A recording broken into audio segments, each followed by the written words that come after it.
All right, so let's talk first about, well, I will go over the three main marketing tools that are part of the planner, and then I'll show you where they are and how to use the planner with them. But they are strategic networking, I'll define them, targeted outreach, and high quality content marketing.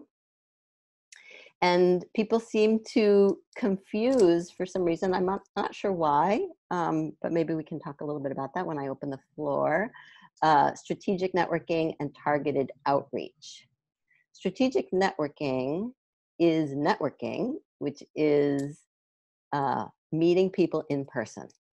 Ideally, it's meeting people in person so that you can make an impression, a real impression in real time on them. That's one of the most effective tools.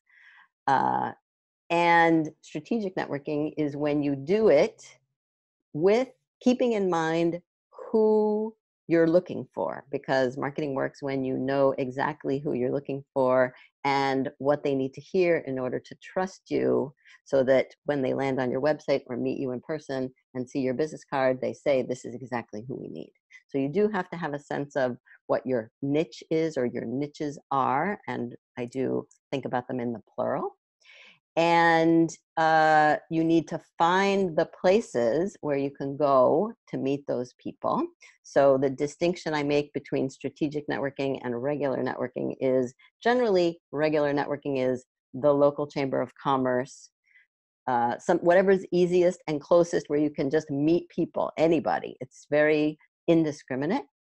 Business Networking International. I'm not saying there's anything wrong with that kind of networking. It's just that it's more effective when you can do it strategically and you know who you're looking for. So maybe by elaborating a little bit like this on strategic networking, it'll be a little clearer in people's mind that it's really just about meeting people, cultivating relationships.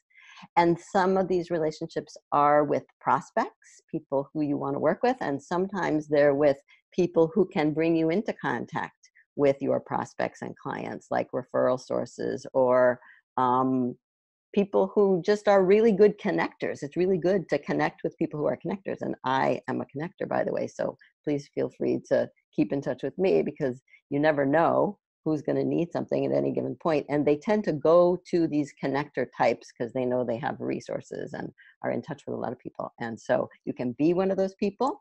And if you are one of those people, then you will attract more people and more opportunities as well. And all of that happens within this context of strategic networking. And actually, something came up yesterday in one of the small coaching groups that I want to elaborate on a little bit. I haven't had a chance to articulate this yet, so I'm going to try.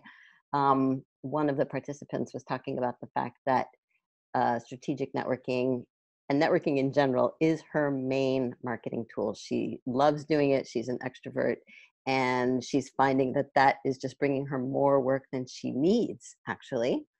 She's close to that point.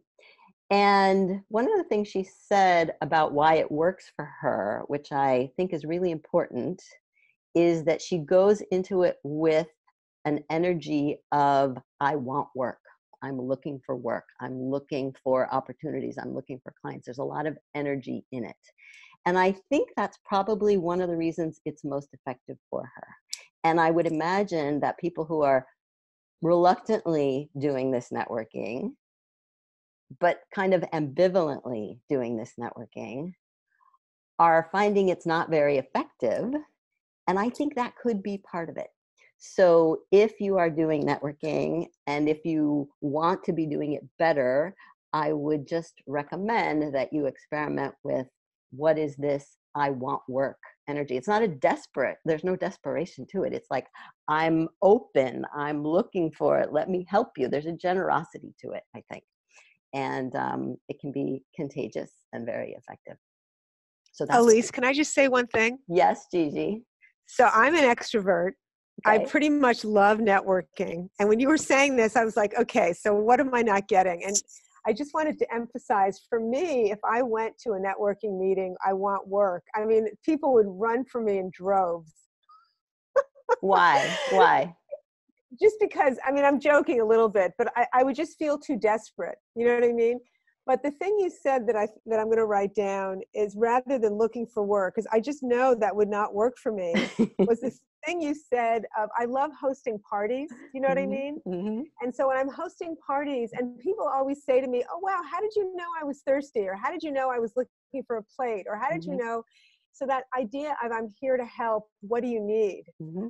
That would put me in the right headspace. And Okay. for me, that would be very connecting. Okay. Good. So I just wanted to, while you were talking about that, Yeah. make that differentiation for, maybe the overly desperate extroverts. And thank you for making that distinction. I think it's important. And I would also say that it doesn't have to be desperate. I mean, there are ways to do I want work that is all about generosity and looking for opportunities. And as everyone knows, and you know especially, we each have to find how these tools work best for ourselves.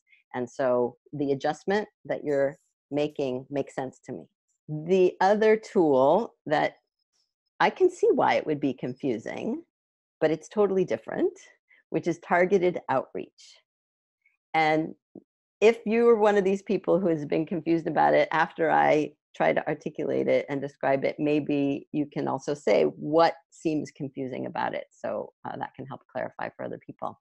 But to me, targeted outreach is, you still have to know who you're looking for. You, especially for targeted outreach, have to know who you're looking for. But this is, the way I define it is hyper personalized, super customized message, one-on-one message to the person who you've decided you really want to work with and who you think you are the perfect fit for, the person, the company, the organization, because you've done your research, because you've done your homework, and you've identified what it is about them and what it is about you that would make it a good fit. And the targeted outreach is you reaching out to those people, not just once, not just twice, but with an outreach campaign.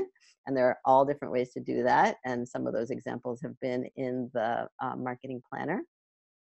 But you do it in such a way that they know this is a message for them and only them, and therefore they're not going to ignore it because they think it's going to everyone and it seems just too generic. So the more personalized, the more for them you can make it, the more effective it is. And then you don't give up immediately when what you get is silence right away, because that is normal. You know, most people don't even notice that you're trying to get their attention for the first 3 or 4 efforts. And you, on the other side, are thinking, why aren't they responding to me? They must have seen it. They must have read it. They must have decided they hate me. And of course, none of that is actually happening. So you have to put yourself in their shoes and imagine the world into which your targeted outreach is being sent, and then keep yourself in their shoes and think about what else you might say or how else you might approach them via LinkedIn, through something in the mail. Like, all of these are targeted outreach tools to, number one, get the mental real estate, the attention of the people that you want to work with, long enough that you can introduce yourself to them, and then either have a short exchange to get the information you need to know how to pursue them, or how often to reach out to them, or whether or not the time is right, or whether or not they even work with people like you, right? Those are the questions you need answered at the beginning. And again, you may not get any answer. And so you have to not give up, because I said this to someone the other day. It seems like these days people don't respond when they don't know what to say, when they haven't got anything to say, when they haven't decided yet, instead of saying, sorry, I don't know, or not now, or this is not a good time, or maybe, but not now. I mean, people just don't do that anymore. Sometimes I don't even do that anymore. So it really depends. And you have to know that, but also be really secure in, okay, but I think we're a good fit, so I'm going to stay on top of you. I'm going to stay in touch with you. And I think people respond to the seriousness of your persistence. And I wrote recently about this patient persistence that people seem to really appreciate. So that's targeted outreach, right? Very different from strategic networking. Strategic networking is, where can you go in the world to meet the people that you want to meet? And then, same people though, maybe that's a confusion. How do you reach out to them one-on-one, one at a time, to get their attention and hopefully begin to cultivate a relationship that one day, you know, a year from now, 7 years from now, 10 years from now, sometimes that is how long it takes. That's just the reality. Something could come of it. It's all about timing. Any comments about that? So I think what I'm going to do on my planner is to write down that the strategic networking is going to the party, okay? Uh-huh. And the targeted outreach is writing a love letter. Ooh, I like that. That's how I'm going to remember. Okay. One of the improvements I'll make in the planner is not only to have a little question mark that has a video, right, where you can learn what the thing is, but a definition. And maybe I'll even use your definitions, Gigi, right? Strategic networking is going to the party. Targeted outreach is writing the love letter. I love that.